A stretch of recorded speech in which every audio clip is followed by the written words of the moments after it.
Hillbilly Nitro, back with another one.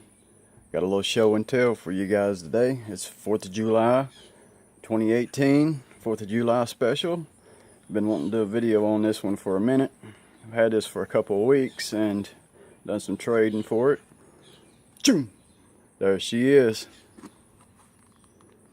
Model 36. Smith Wesson.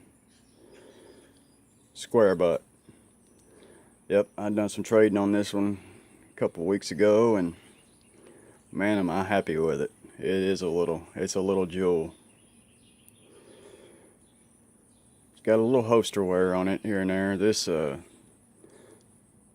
a vintage 1975.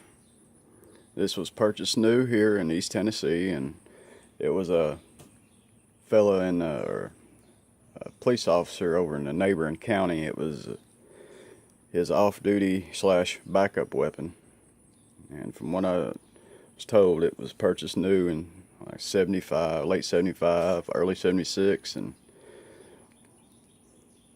done that job for many years. So now it's mine. It's a pretty sweet little piece.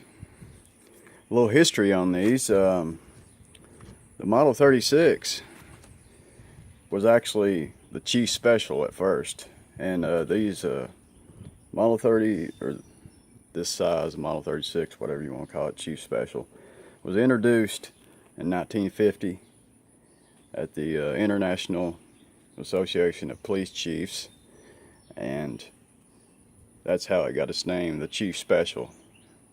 And then fast forward to 1958, Smith & Wesson went to the model number system that they use now, and that's how I got the Model 36 Chief Special name.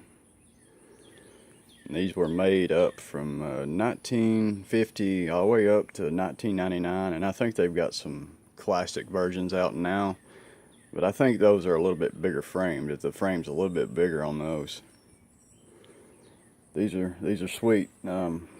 I guess a little bit more history is it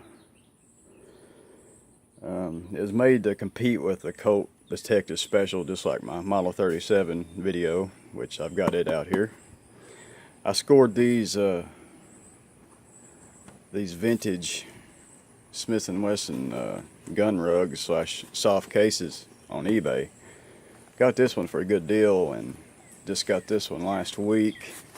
This is the silver. Supposedly it's vintage 1970s. They're Bob Allen cases, and I'll just give you a peek in them. Pretty sweet little cases. I just got them just because they're old and they're cool, and you know, just a cool factor. This is a smaller one. This is a 10-inch, and this is more for a J frame right here. The other one's more for a larger frame, longer barrel. That's a 13-inch. We got the Model 49 in there. I put these in here just to keep the oil off the fabric here. You see get this out here. We'll take a peek at this too. There's the tag on it. Now this Bob Allen company is still going, but from what I've gathered, he passed away in the early 2000s. So the company's still going. It's just under different ownership. And he's from what I read, he started like way back, and he was in the military and started making cases and stuff in the shop of military, doing parachutes and stuff like that. He was just making stuff like this on the side, and where they done some of their fabric work, I guess. I couldn't find much info on him, but these are vintage Bob Allen cases here. Not very many of them out there. This one cost me $50, and I got this one for $28. It was just kind of a little sale on it. This one seems to be more of a maybe 1980s, maybe early 90s, but this one definitely reeks of the 70s. I'm not really sure. I couldn't find much info on them. This has my Model 37 in it. I guess you could say I've got a J-frame collection going now. There's my Model 37 3-inch.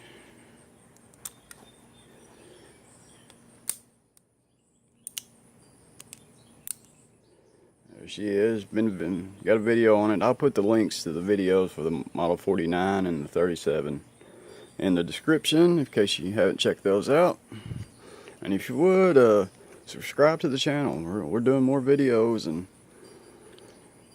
a lot of knives, and we're going to be doing some more RC stuff, more gun stuff. You know, with the new rules on YouTube, I'm trying to kind of keep this stuff down until I get up to my 1,000 subscribers, which I'm on a mission for, so help a brother out. There's my Model 49, very mint.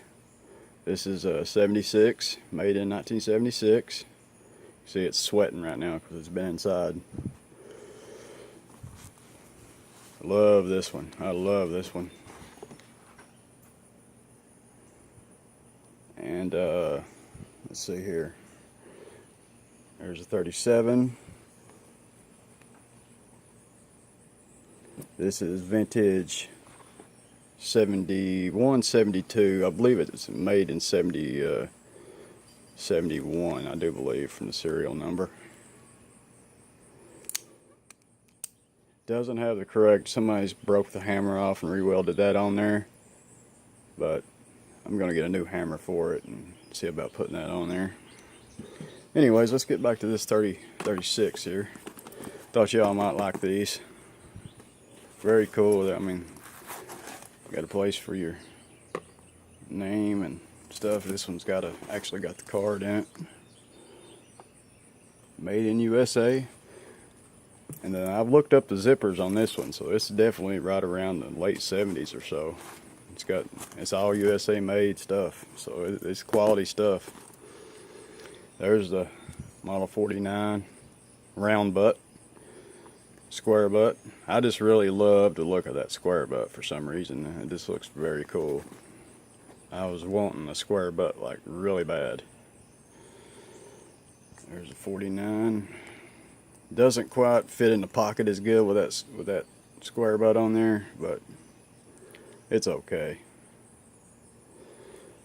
And this is what I've been carrying. I've been prowling around the house when I walk my dogs at night with this one right here. Bought this on eBay, a little Barsoni leather, made in USA. Good leather for the price. I mean, I got mosquito on me. Seems to be, I had to do a little modification there. I trimmed it a little bit on the top here. I like getting a full grip on there. So it had some ears that come out over here, right over the grips right there, and I trimmed those off. I like getting a full grip on there. And then I put a little stitch right here to keep it. It was wobbling around about like that right there inside.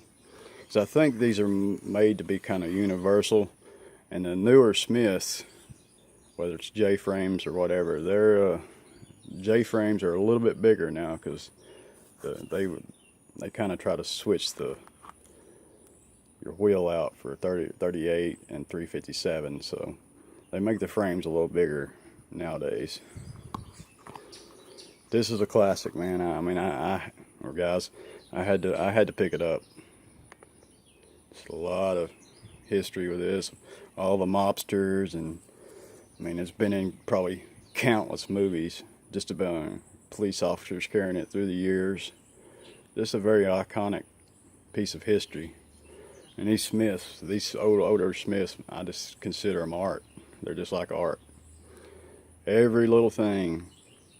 I mean, if that screw right there holding the crane in, if that's out of whack, it just messes your whole action up.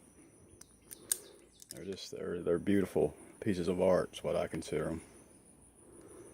And they're doing nothing but going up in value, so they're an investment, if anything.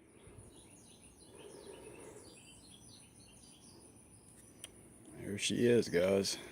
Get a little closer look of her. Sorry for jabbering the jaw off on you guys. Had a lot to say about it. I really like it.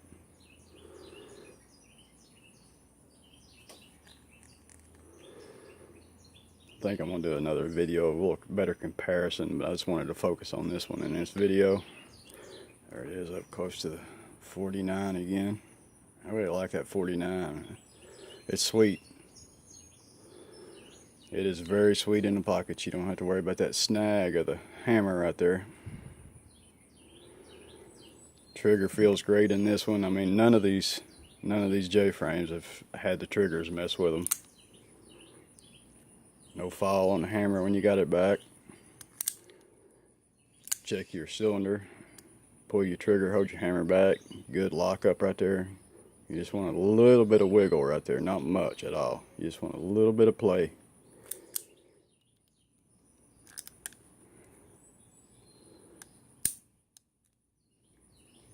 I don't think this thing had ever even been cleaned right. I mean, I had to take the cylinder out and clean down in here with your extractor rod.